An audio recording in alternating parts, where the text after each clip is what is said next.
Avec nous en direct du Caire, l'envoyé spécial de la radio-télévision suisse, Farouk Attig.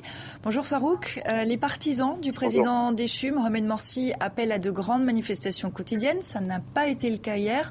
Comment s'annonce cette journée ?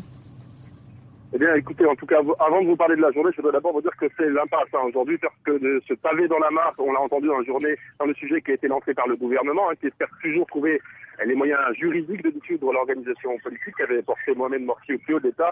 Eh bien, cette annonce, donc, n'augure de rien de très prometteur en termes de stabilité. Et elle donne surtout du grain en moudre aux leaders de l'organisation islamiste dans leur tentative de victimisation, après les journées sanglantes de mercredi et de vendredi en particulier. Alors, concernant la journée d'aujourd'hui, l'un des porte-paroles que j'ai eu au téléphone n'a pas été en mesure de me donner des infos très précises sur les rassemblements.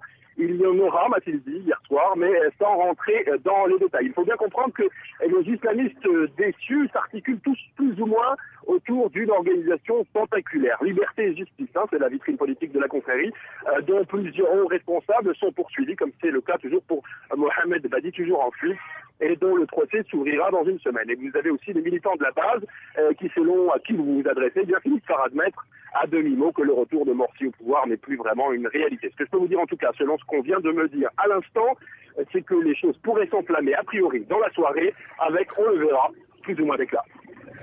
Farouk Attig en direct du Caire. Merci Farouk.